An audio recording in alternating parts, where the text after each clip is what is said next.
Good Tuesday morning. Thanks for joining us on Kare 11 News Now. I'm Alicia Lewis. Breaking overnight, an investigation near West 42nd Street in Scott Terrace in Edina's Morningside neighborhood. Take a look at the scene, a video of the scene. Police say they were called to the area just before 3 o'clock in the morning for people stealing from cars.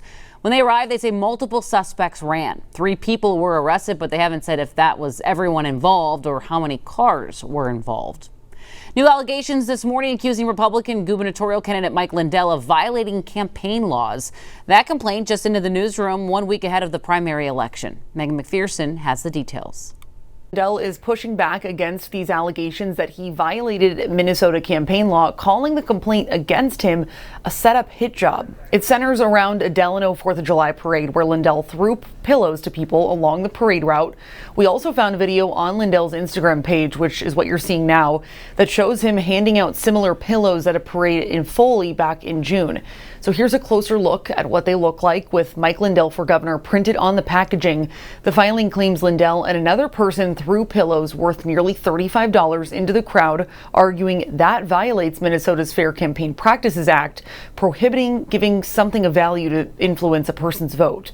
But Kare 11 spoke to Lindell about the accusation, and he says his campaign checked the rules before the events and dotted their I's and crossed their T's. And according to him, the pillows handed out were his smaller roll and go anywhere pillows, which cost about $4.90 each, below the state's $5 limit for allowable campaign giveaways.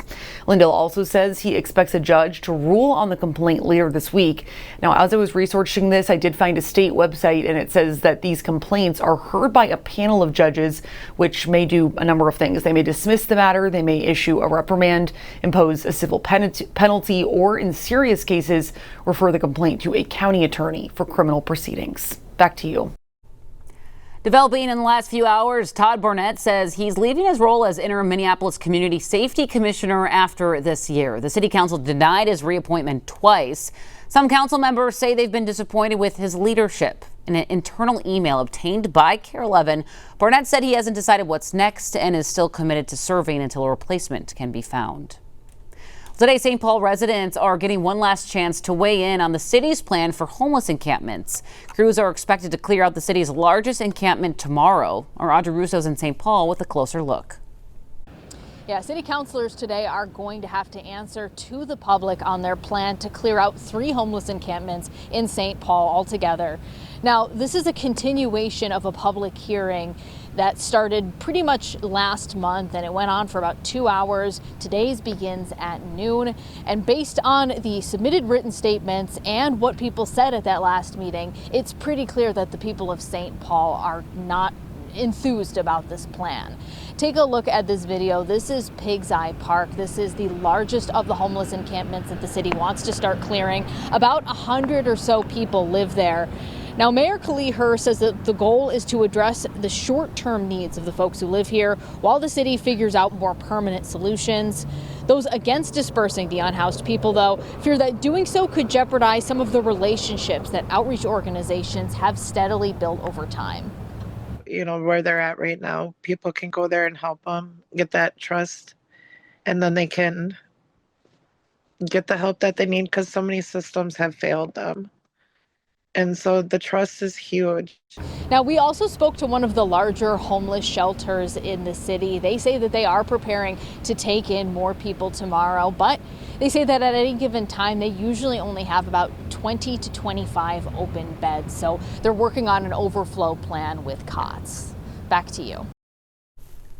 Right now, a mom is begging for some answers after her son was shot and killed last week in downtown St. Paul. Police say 22-year-old Sion Jordan died on Thursday, and another man survived after being shot in the leg. They also say no arrests have been made and nothing about what led up to the violence. Jordan's mom says her son tried to protect his girlfriend's sister from being assaulted at an apartment complex after telling people there that they should call police. I know my son, he wouldn't go and do something stupid. So whatever situation he went into, he was thinking he was going to be okay. Police say this is the city's 12th homicide of the year. Sion's family is planning his funeral at a church in Plymouth for next week. Less than 2 weeks after being sentenced to 2 life sentences, convicted assassin Vance Belter made his first state court appearance. Lou Ragoose was there. Convicted murderer Vance Belter made his first state court appearance on murder charges after being sentenced to life in federal prison. The Hennepin County Attorney's Office says one key reason for following through with the prosecution in state court is because a state conviction would not be subject to a potential presidential pardon. Belter murdered Minnesota Representative Melissa Hortman and her husband Mark. He shot State Senator John Hoffman and his wife Yvette and tried to shoot their daughter Hope. The Hoffman civil attorney, in a statement after the hearing, wrote, "Today is the next step to ensure accountability. The state has an obligation, just like the federal government, to hold him accountable." Belter will stay in jail on $5 million bail, and even if he was able to post that, federal authorities would not allow him to go free. He is scheduled to be back in Hennepin County Court on September 2nd. I'm Lou Raguse. Follow for more news. Lou, thank you. An update this morning out of Spokane, Washington. This morning, a man will head to court for allegedly starting one of the wildfires there. The sheriff's office says deputies arrested the man for first-degree arson. Investigators believe he sparked the Old Trails fire, which has burned now more than 3,500 acres and hundreds of homes and businesses. There are 3 fires burning, forcing nearly 65,000 people out of their homes. No injuries or deaths have been confirmed, but the sheriff's office says 14 people are still unaccounted for. Today, Superior National Forest officials tell us they'll be giving an update on the wildfires burning in northern Minnesota. While you were sleeping, more entry points opened in the Boundary Waters.